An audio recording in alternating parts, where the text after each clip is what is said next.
Bismillahir Rahmanir Rahim. In the name of Allah, most gracious, most merciful. Why Islam by K. Sherman. Appendix. Some commonly asked questions. Question 1. How can you believe in and worship something that you cannot see and have no proof of? Point 1. This question contains faulty logic. True believers have full conviction in God, needing no physical proof. Point 2. Only doubters need proof, and these proofs are widely disseminated throughout the universe for those who search them out and sincerely want to know. Point 3. We know that something may exist even though a human being has never seen it, like airplanes before they became a common sight, or celestial bodies which are too far away to be seen. Oxygen, electricity, cellular matter, even our minds are a few other examples. Point 4. If God wanted to make himself visible to us, he could have done so, but he chose to remain in the realm of the unseen. This is also the realm of the angels and of spirits called jinn, who live among us without being seen by us either. Point 5.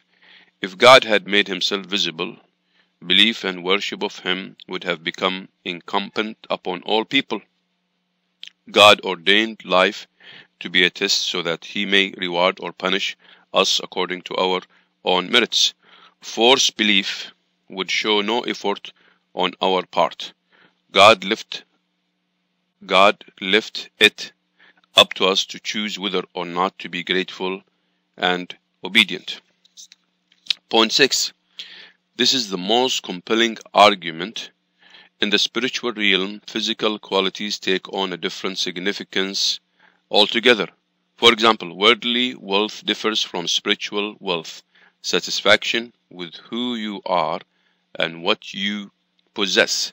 Many people confuse the two, thinking that money and happiness are interchangeable. Alternatively, if they have gotten beyond that fallacy, they maintain there is some sort of link between them. The two, in fact, have nothing to do with each other. Common sense and everyday experience show they are completely unrelated. One is physical and tangible, while the other is not. Moreover, one can be present in abundance, while the other is completely non-existent. Secondly, the physical hearts that beat in our chest differ from the spiritual core of our being, although it is also known as the heart. Secondly, the physical hearts that beat in our chest differ from the spiritual core of our being, although it is also known as the heart. This is a universal concept. People always speak of the heart as being the center of emotion and feelings like love, joy, sorrow, and faith. Thirdly, our physical eyes can see physical objects, whereas our spiritual eye can see spiritual truths. Therefore, even though we can't see God in a physical sense, we have been equipped with other ways of seeing or knowing him. The Quran often alludes to those who prefer blindness to guidance, referring to the people who reject the truth even though it is plain to other spiritually viable people.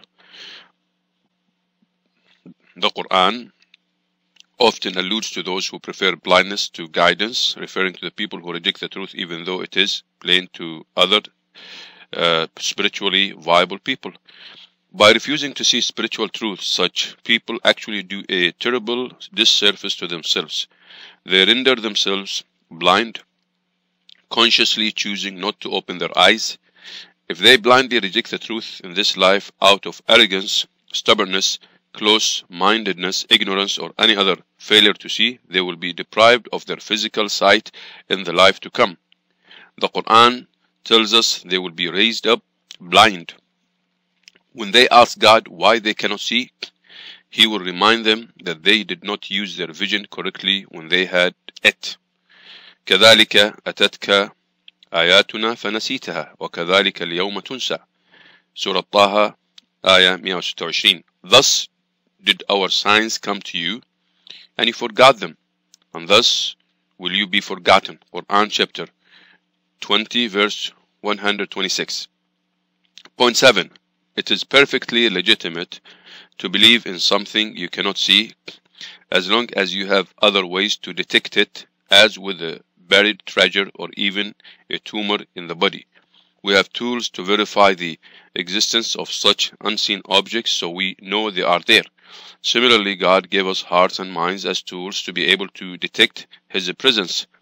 Our mind's eye is much more discerning and well-tuned than our physical eyes, which is why blind people with faith are able to lead relatively normal lives.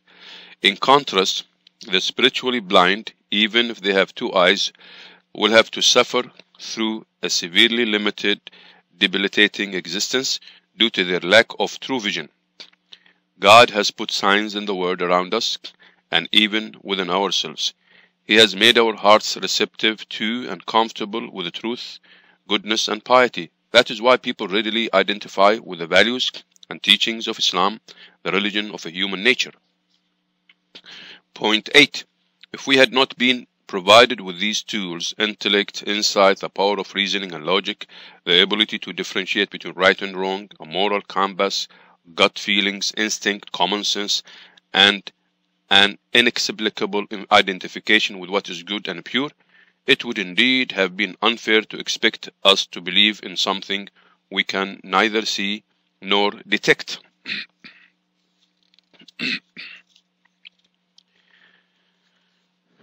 Question 2.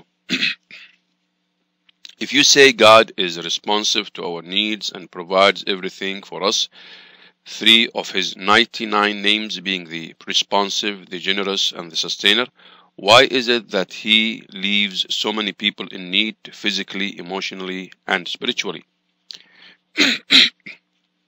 This question requires a very detailed explanation.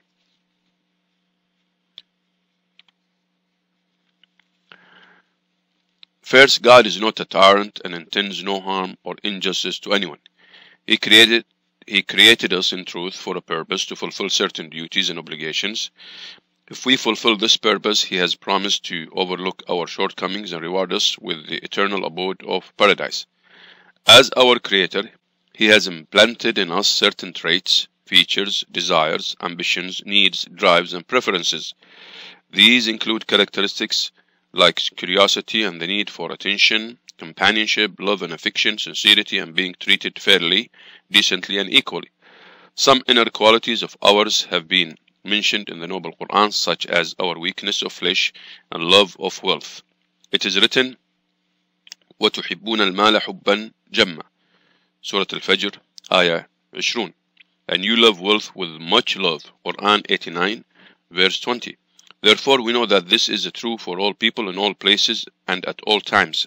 That is exactly what experience confirms. Isn't winning the lottery seen as the ultimate success? Likewise, being poor is seen as a curse to anyone who can't see beyond the physical realm. What can be compared with winning the lottery on the spiritual front? It is being guided to the straight path. Ask any new Muslim, or revert, as we are called, and he or she will verify that claim. We feel that we are the most blessed people on earth, and we are. Muslims who were raised in Islam often do not see the gift of guidance that they have been given as such a big deal. That is all they have ever known. That is all they have ever known. They were born into the light, so they have nothing to contrast it with. It is as if someone has had the comfort of air conditioning their entire life. They do not realize what a blessing it is until they feel the heat. Only when something is taken away from you, or you experience life without it, can you truly appreciate it. Can you truly appreciate it? God, who created us, is naturally most acquainted with our needs and desires, with our inner wiring, if you will. He knows us better than we know ourselves. In formulating His plan for us and choosing Islam as our religion, He has accounted for all of those needs, both the physical and the spiritual. For every need inside us, He has prescribed the appropriate outlet or legitimate way to satisfy it. God knows we know God knows we need nutrition from the moment we are born. But what kind of nutrition? In fact, we need both types, the physical and the spiritual. Science has confirmed as much. Babies need love as well as milk if they are to thrive. Experiments have shown the great response babies show to being tenderly cared for. They gain weight faster, cry less, sleep more, and generally adapt much better than babies whose emotional needs are simply ignored. Studies have proven this. Scientists have established a definite link between emotional satisfaction on the one hand and ability to thrive on the other. They still can't explain why, though. They have actually uncovered the deep physiological and psychosomatic connection between the physical side of human beings and the spiritual emotional side. Again, this is not to say there is a connection between, let's say, money and happiness, a physical trait and a spiritual state. It simply shows that if your emotional needs are met, your physical demands will be fewer. There is no stress, so you will be in a better position to benefit from even limited physical resources. As you grow older, if your emotional needs are consistently met, you will be better able to maintain your overall health. You will enjoy stability, peace of mind, tranquility, and satisfaction with your lot in life. If this is coupled with a firm belief that it is God who gave you everything you have, then you will enjoy a continuous, ongoing zest for life. This is why a true believer in God rarely suffers emotional distress or upset. There is a statement by the Prophet Muhammad ﷺ, may the blessing and peace be upon him, that says, "Amazing is the condition of a believer, and it is only for the believer in God. His outcome is always a good one. If good befalls him, he thanks God for it, and that is to his credit. If evil befalls him, he endures it patiently, and that is also to his credit." Muslim. Believers have the upper hand. They are winners in any situation.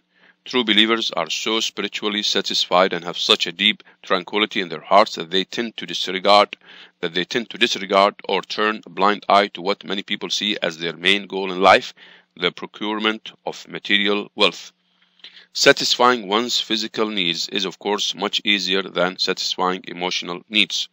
One is evident and all too obvious, while the other is covert and not so obvious. The so-called West is adept at the former,